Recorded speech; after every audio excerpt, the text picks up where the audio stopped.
Everyone wants to spend more time with their grown-up children, and some parents don't ever want their son or daughter to leave home. However, as everyone knows, little birds eventually leave the nest and fly away all on their own, and this was no different in the Souza family. But it is important to know the difference between leaving home and abandoning home, so that a situation like that of the two daughters from this family never happens again.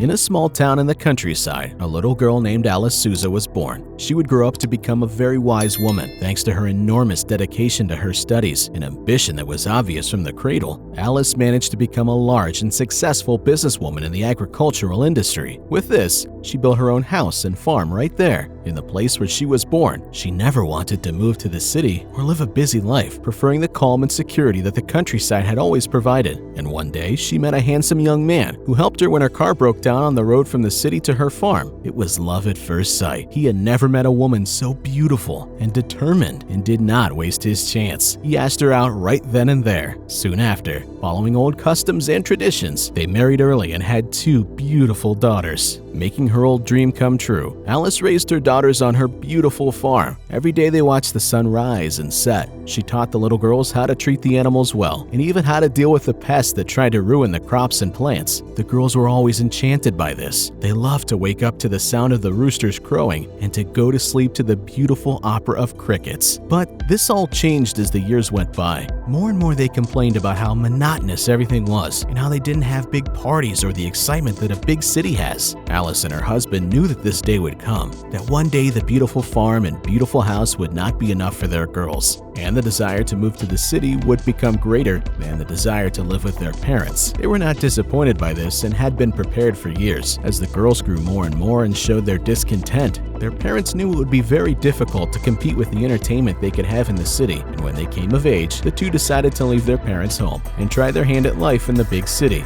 Being very well educated and pulling on their mother's intelligence, both daughters started successful careers in the world of entrepreneurship. Alice was shocked to learn that they were so interested in the world of business and money, but she and her husband were very happy for their success. And so, time went by. Eventually, the two girls became great and powerful women with their own children and family. However, Alice and her husband, together for almost 50 years, didn't see their grandchildren as much as they would have liked. They didn't hold it against their daughters too much because, after all, it was a long trip from the city to the farm, and with so much technology and innovation, what would the children do with two elderly people? But this worried them more than they cared to mention. It wasn't only the grandchildren who didn't visit, but the daughters either, only on some holidays or the odd birthdays. And even then, the old couple knew that they could never count on their presence or that of their families. Unfortunately, a serious illness struck Alice's husband, and he passed away in the comfort of his bed on the farm where he had lived almost his whole life after marrying Alice. During those final weeks, his wife never left his side, but what pained her the most was not the death of her husband, but the little attention the daughters paid to him. They would call only occasionally, just to check if he was dead or not, which made Alice very sad. They attended the funeral, but didn't bring their children, and why should they? His grandchildren hardly knew their own grandfather. Alice tried to approach them during the ceremony, seeking a caring word of comfort through the great sadness she was going through, but the two daughters were cold and compassionless, leaving soon after the body was buried and returning only for the reading of the will. But they knew they wouldn't get much, not because they were heartless daughters, but because their father did not have much property or money. Most of it was with Alice, their mother. The two went back to the city, and Alice was left alone in that huge farmhouse. A middle-aged woman who lived in the area learned of Alice's husband's death and went to talk to the lady to see if she needed anything. Seeing that Alice already needed help,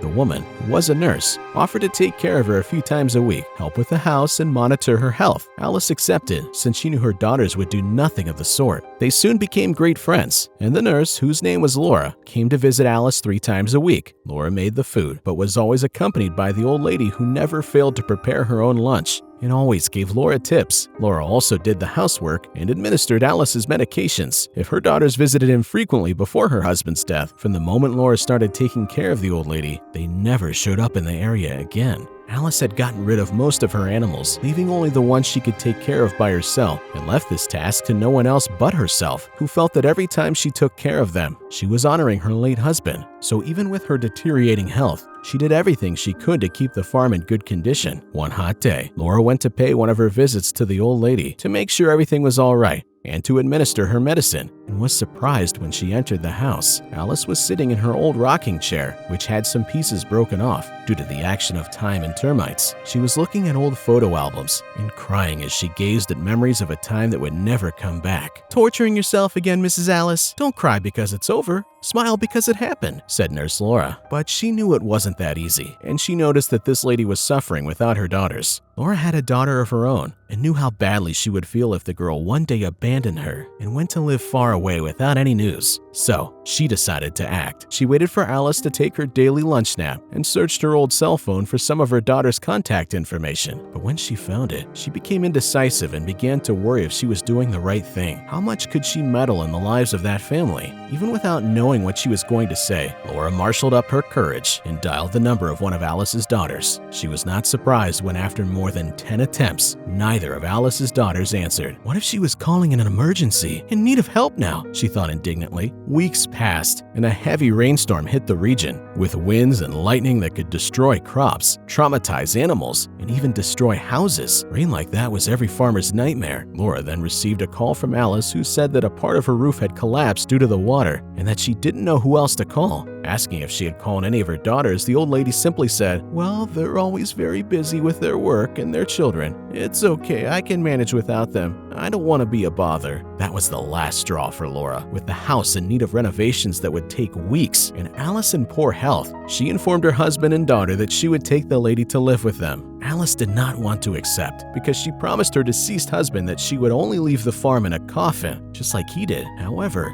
she eventually gave in when she saw that this would be the only solution. It seemed that even the old lady knew that she would never return to her farm. She said goodbye to the remaining animals, to the house, and to the beautiful view that she and her daughters used to look at every day, as if she wanted to go back in time and live those days forever. When Laura asked why she was treating everything with such sadness, if she was going to return there after a few weeks, Alice answered, "When you're my age, you will realize that each week should be appreciated as a month and that each year should be appreciated as a decade. I say goodbye because I know that my time here is short and should be admired." She seemed to know her destiny, as if she had sensed what was going to happen. Alice passed away from natural causes just as the sun peeked over the horizon and illuminated the window of the room she was staying in at Laura's house. Only 2 weeks after she left home, she did not have time to return to her old farmhouse, which wouldn't finish the renovations until more than a month behind schedule due to construction delays. The middle-aged nurse then called Alice's daughters to tell them the news, and they received the news with unimaginable coldness. When asked if either of them would attend the funeral, one answered, "What difference will it make if we go? She won't even notice our absence. We'll come by later to deal with the estate." At that moment, Laura said everything that had been stuck in her throat for the past few months. She asked how they could treat their own mother like that,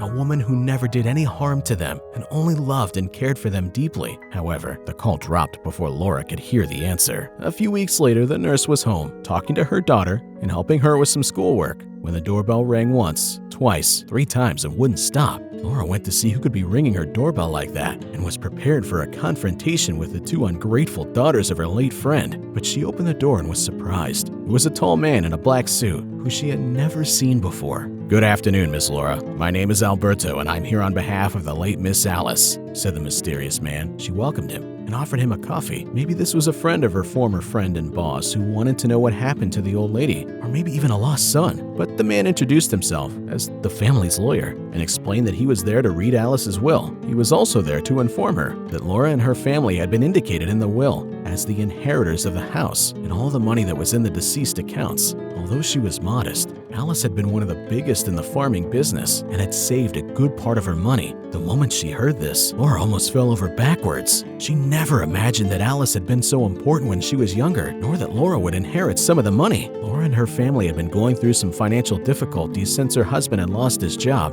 and she saw this as a great opportunity to raise her daughter and pay for her education, and was very grateful to her late boss. Along with this, the lawyer also left a letter written by Alice, which would have to be read to her daughters by the nurse herself, as the old lady wished. The next day, a car pulled into the mud lane in front of Laura's house, and she soon guessed who it could be from the cries of despair and curses she heard from inside. When she opened the door and confirmed that it was, in fact, Alice's daughters, The nurse began to hear horrible things from one of the women. "You manipulated her into this, didn't you? It was all your plan, you greedy liar. But it won't stay that way." Patiently, Laura reached into her pocket for the letter that had been left behind and began to read aloud. "If you two are hearing this, then it means that I no longer walk this earth. I imagine you are screaming at innocent and sweet Laura, but I am sure she will make much better use of the house and the money than you two. I imagine that you would sell my farm or turn it into a shopping mall, and I can't let you do that. I know that with Laura, everything will be fine. As for the money, I know that my dear daughters never had time for me, so I imagine they won't have time for my money either. I have left my grandchildren an amount that they can access when they reach the age of 18, because I know that the little contact I had with them was your fault and not theirs. Goodbye, and raise your children well, so that you never have to go through what I did." The two were emotional and couldn't hold back the tears. Besides the letter, there was also the photo album with pictures of the whole family reunited and happy from years ago. Laura took care of the farm and moved into the house with her family. She bought new animals and used the money from Alice to make the place even more beautiful. She likes to think that at the end of it all, the two daughters ultimately regretted treating their parents so horribly and abandoning their family. I hope you enjoyed this touching story and that it can help you in your own life. Please consider leaving a like and check out the other touching story appearing on your screen now. Thank you for listening and have a great day.